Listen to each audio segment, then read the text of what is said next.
के बाद रूही ने उसे सब कुछ अपने बारे में बता दिया था और साथ में ये भी जान गई थी जानवी सिर्फ उसकी बिजनेस पार्टनर नहीं बल्कि चिराग की कजिन भी है। ये बात सुनकर जानवी तो बड़ी खुश हुई क्योंकि उसे अब रूही से छुप छुप कर बिजनेस की बातें नहीं करनी थी बल्कि वो सीधे उससे मिलकर ही बातें कर सकती थी। तभी चिराग ने नीलोफर को कॉल करके दोनों को सीधा घर बुला लिया। नीलोफर ने वापस दरवाजा खटखटाया और हड़बड़ा कर बोला, मैडम बहुत लेट हो गया है, चिराग बाबा भी घर आ गया, वो आपको लेकर तुरंत घर आने को बोला है। चेंजिंग रूम में रूही ये बात सुनकर तुरंत बाहर निकल गई और जानवी से विदा लेकर नीलोफर के साथ घर आ गई। घर आई तो देखा चिराग हॉल में लगे सोफे पर बैठा था। दोनों को देखते ही चिराग ने पूछा, क्या बात है, आज अचानक शॉपिंग का प्लान कैसे बन गया? क्या क्या खरीदा तुम लोगों ने? नीलोफर बोलने ही वाली थी कि इतने में चिराग का फोन बज गया। ये कॉल जानवी का था। चिराग ने कॉल उठाया तो जानवी ने कहा, hello Chirag, house you? Good, तुम बताओ। एक्चुअली जय आया है ऑस्ट्रेलिया से, तो उसने घर पर एक छोटा सा गेट टुगेदर रखा है। बाकी सारे फ्रेंड्स भी आ रहे हैं, तो तुम्हें भी आना होगा। और इस बार प्लीज कोई घटिया सी एक्सक्यूज मत देना। और हाँ, रूही भाभी को अपने साथ जरूर लाना, please, I am telling you. Chirag ने हंसते हुए जवाब दिया, हाँ, अब जय आया है तो मिलने आना ही होगा। डोंट वरी, मैं आ जाऊंगा और रूही को भी साथ ले आऊंगा। ऑब्वियसली आना ही पड़ेगा। वैसे तुम्हें तो पता ही होगा कि मैं आज भाभी से मिली थी। वाकई में Chirag, she is so cute, I must say. तुम्हारी तो लॉटरी लग गई समझो। You must take care of her. रखते हो ना उसका ख्याल अच्छे से कि नहीं? चिराग ने कोई जवाब नहीं दिया, बस स्माइल किए जा रहा था। तभी जानवी ने आगे कहा, सोच लो, अगर भाभी ने कोई शिकायत की ना तो मैं सीधा उनकी शादी जय से करवा दूंगी। चिंता मत करो, मैं तुम्हारे भाई को रूही को हथियाने का कोई मौका नहीं दूंगा। चिराग ने बड़े कॉन्फिडेंस से कहा, अच्छा सुनो ना, टाइम कम था तो मुझे भाभी से ढंग से बात करने का बिल्कुल भी टाइम ही नहीं मिला। मैं घर आ जाऊं क्या? मेरा कुछ और टाइम स्पेंड करने का मन है उनके साथ। जानवी ने रिक्वेस्ट करते हुए कहा, हाँ आ जाओ। चिराग ने जवाब दिया। कुछ चंद मिनट के बाद दोनों की बातें खत्म हुई और चिराग ने फोन रख दिया। फोन रखते ही चिराग ने मन में सोचा, ये जानवी को रूही में कब से इतना इंटरेस्ट आने लगा? उसे तो बिजनेस से फुर्सत ही नहीं मिलती, फिर ये कब? चिराग ने विनय को धीरे से कहा, विनय पता करो कि जानवी का क्या सीन है। आई मीन, इसे रूही में इतना इंटरेस्ट लेने के पीछे क्या चक्कर है? Okay sir. विनय को ये काम पकड़ाकर चिराग खुद ऊपर कमरे में चला गया। भीतर आते ही उसने देखा कि रूही बिस्तर पर लेटी हुई थी।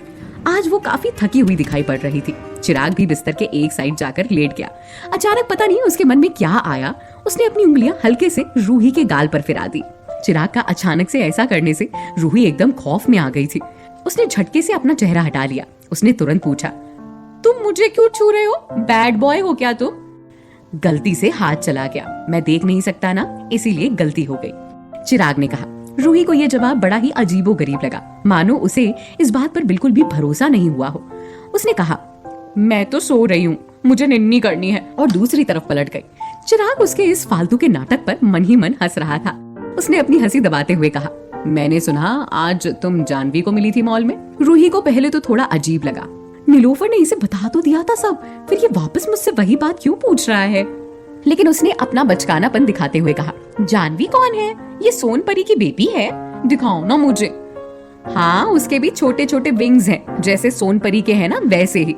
चिराग सब कुछ जानता था, लेकिन पता नहीं क्यों वो भी रूही के इस ड्रामे में हिस्सा बनकर उसे जवाब पे जवाब दिए जा रहा था। मुझे भी विंग्स चाहिए, फिर विंग्स लगा के मैं स्वी से ऊपर हवा में उड़ जाऊंगी। रूही ने हाथ से प्लेन का इशारा करते हुए कहा, ठीक है, ले लेना विंग्स, कल वापस मॉल चलकर खरीद लेंगे, ठीक है? चिराग की ऐसी बचकानी बातें सुनकर रूही दंग तो थी, मगर उसे कहीं ना कहीं अच्छा भी लग रहा था। कारण था कि अपने घर पर वो जब भी ऐसी अटपटी बातें करती थी तो रोमा या तमन्ना उसे उसी वक्त कस के डांट कर चुप करा देते थे कि चुप रहो, जब देखो फालतू का दिमाग खाती रहती है, अपने साथ सबको पागल कर देना। मगर यहाँ चिराग उसकी इन बेकार बातों का भी जवाब दिए जा रहा था। वो चाहता तो चुपचाप सो भी सकता था या रोमा या तमन्ना की तरह रूही को डांट भी सकता था, मगर उसने ऐसा नहीं किया। उसने रूही से बात की। कभी कभी पागल बनने में ही समझदारी होती है। सामने वाले से बात करने के लिए सामने वाले की ही भाषा बोलनी पड़ती है, तभी तो बात आगे बढ़ेगी। अब आपको अगर किसी बच्चे से बात करनी हो तो आप उससे मेटाफिजिक्स के सवाल नहीं पूछ सकते, है ना? लेकिन अगर आप उसके सामने ट्विंकल ट्विंकल बोलेंगे तो वो शायद आपको आगे बढ़कर लिटिल स्टार जरूर बोल देगा। किसी इंसान से रिश्ता बनाने के लिए पहले उस इंसान के मन तक पहुंचना पड़ता है, तभी जाकर दिल के दरवाजे खुलते हैं। लेकिन पता नहीं लोग ये जल्दी समझ नहीं पाते। अचानक चिराग ने रूही से सवाल करने बंद कर दिए। लेकिन रूही को उससे बातें करना अब पता नहीं क्यों अच्छा लग रहा था। तो उसने तुरंत पलट कर देखा तो चिराग सो चुका था। ये भी ना अजीब आदमी है, बोलते बोलते सो जाता है और अपना चश्मा तक निकालना भूल गया। रूही भी वापस इधर पलटी और कंबल को ठीक से ओढ़ने लगी, लेकिन तभी उसने चिराग को दोबारा देखा। इसका चश्मा निकाल ही देती हूँ, कहीं नींद में इधर उधर पलटते वक्त कहीं चुप गया तो पूरे दिन चिड़चिड़ाया हुआ घूमेगा और सब पर गुस्सा करता फिरेगा। रूही ने अपना कंबल हटाया और उसके पास जाकर धीरे से उसका चश्मा निकालकर बेड के साइड में रख दिया। चश्मा निकालकर रूही उसकी आंखें देखने लगी। चिराग की आंखों पर लंबे गहरे आई लैशेस थे, जिससे उसकी बंद आंखें भी बेहद सुंदर लग रही थी। रूही की उस पर नजरें टिक गई। कितनी खूबसूरत आंखें हैं इसकी, मगर बेचारा देख नहीं सकता। भगवान भी कभी कभी बड़ी नाइंसाफी करते हैं। उसे ध्यान से देखने के बाद रूही भी अपनी साइड पर आकर सो गई। सुबह हुई और रूही की आंख खुली तो देखा बाकी दिनों की तरह चिराग बिस्तर पर नहीं था। उसी वक्त नीलोफर चिल्लाती हुई ऊपर सीढ़ियां चढ़ रही थी। रूही मैडम उठ जाओ, देखो कौन आया है तुमसे मिलने, तुम्हारी फ्रेंड जानवी।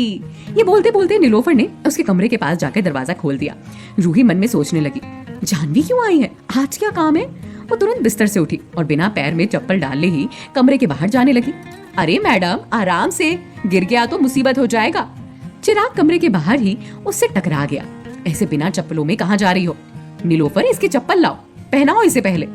रूही नीलोफर को चाहे जितना अपने पीछे भगा ले, मगर चिराग के सामने उसकी सिट्टी पिट्टी गुम हो जाती थी। इस बार भागना तो क्या, वहां से हिली तक नहीं। मगर उसने बचकाने अंदाज में पूछा, मेरी फ्रेंड जानवी कहाँ है? नीलोफर ने चप्पल पहनाते हुए कहा, निच्चू वाले रूम में बैठी है मैडम। मैं चल रही ना आपको लेकर, पहले ये दूसरा चप्पल डालो, चलो चलो। चप्पल डालते ही रूही तुरंत नीलोफर के साथ नीचे चली गई। कमरे में जानवी उसका इंतजार कर रही थी, मगर रूही ने जाते ही कोई रिएक्शन नहीं दिया। वो कुछ पल बाद बोली, तुम मेरे विंग्स लाई हो? जानवी अपने बैग में हाथ डालकर कुछ निकालने लगी और बोली, विंग्स तो नहीं लाई हूँ, मगर टंटना ये लाई हूँ। जानवी के हाथ में एक बढ़िया सा मोबाइल था। रूही एकदम संतुष्ट हो गई थी। रूही उसे लेने की तरफ बढ़ी और हाथ में लेकर अपनी पीठ की तरफ पीछे घुमाया और कई बार स्क्रीन पर टैप करने लगी। फिर रुआसी सूरत बनाकर बोली, विंग्स क्यों नहीं आ रहे? जानवी समझ रही थी रूही ऐसे एकदम से नहीं ले सकती, इसीलिए वो भी उसके नाटक में शामिल हो गई और कहा, इससे विंग्स नहीं आते। रूही ने तुरंत फोन वापस कर दिया। मुझे नहीं चाहिए, गंदा है ये। रूही ने दोबारा फोन देते हुए कहा, लेकिन इसमें ढेर सारे कार्टून है, बहुत सारे गाने हैं और आप इससे अपने लिए टेस्टी टेस्टी खाना भी मंगवा सकती हैं। खाने का नाम सुनकर रूही ने तुरंत फोन अपने पास रख लिया। रूही और जानवी की ये मिली भगत से आखिरकार रूही के पास अपना एक फोन आ चुका था। पीछे खड़ा चिराग ये सब देख रहा था। उसने जानवी से पूछा, तुम सीरियसली रूही के लिए फोन लेकर आई हो? जानवी थोड़ा सकपका गई और बोली, हाँ, मुझे पता चला कि भाभी के पास अपना फोन भी नहीं है। आजकल अपना फोन किसके पास नहीं होता? चिराग ने बड़े संजीदगी से कहा, तुम्हें लगता है उसे फोन की जरूरत है? उन्हें जरूरत नहीं हो, पर तुम्हें तो हो सकती है। देखो, अब जब भी तुम्हारा मन करेगा तो उनको कॉल करके उनसे बात कर लेना। ऐसे तुम्हें भी पता चलता रहेगा कि भाभी ठीक है या नहीं। चिराग ने स्ट्रिक्टली बोला, उसके लिए यहाँ बहुत सारे लोग हैं, उसे फोन की कोई जरूरत नहीं है। चिराग की ना सुनकर रूही और जानवी दोनों चिंता में पड़ गए कि शायद चिराग उनसे फोन छीन ना ले। ये चिंता उनके चेहरे पर इतनी साफ साफ झलक रही थी कि चिराग ने तुरंत भाप लिया और कहा, चलो अब तुमने दे ही दिया है तो ठीक है, रहने दो। दोनों के चेहरे वापस से खिल गए। जानवी ने फटाक से रूही को गले लगाया और उसके कान में धीरे से कहा, देखा, हो गया ना काम।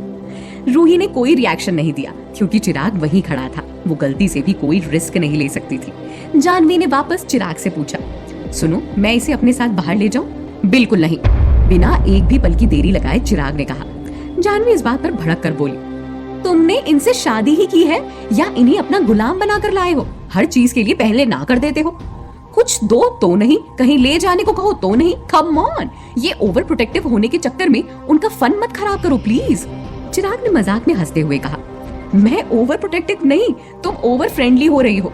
रूही कहीं नहीं जाएगी, वो यहीं ठीक है, चिराग ने सख्ती से कहा। चिराग का ये टोन सुनकर जानवी थोड़ी सी चिढ़ गई। उसने भी पलटकर तीखे अंदाज में जवाब दिया, एक तो बीवी को कैद करके रखा है और अब मुझसे भी बदतमीजी कर रहे हो। वाओ, ये अच्छा है तुम्हारा। साफ साफ क्यों नहीं कहते कि मेरा यहाँ आना तुम्हें खटक रहा है? अगर ऐसा है तो कह दो, मैं चली जाती हूँ। तो चली जाओ, चिराग ने टपाक से कह भी दिया। चिराग की आंखों में कोई झिझक, कोई आत्मग्लानि नहीं दिख रही थी। वो बोलकर बिल्कुल वहीं सख्त खड़ा रहा। उसने फिर कहा, तुम गई नहीं अभी तक? हाँ? अब तो जानवी का मिजाज छनक गया। उसने तुरंत कहा, हाँ हाँ जा रही हूँ, ज्यादा उतावले होने की जरूरत नहीं है।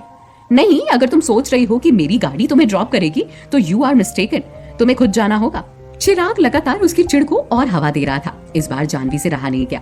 उसने अपना पर्स उठाया और बोली, जा रही हूँ मैं, लेकिन तुम रूही को पार्टी में लाना भूलना मत, और वहां से निकल गई। चिराग ने इस बात का कोई जवाब नहीं दिया, ना सहमति जताई ना इनकार किया, बस चुपचाप वहीं खड़ा रहा।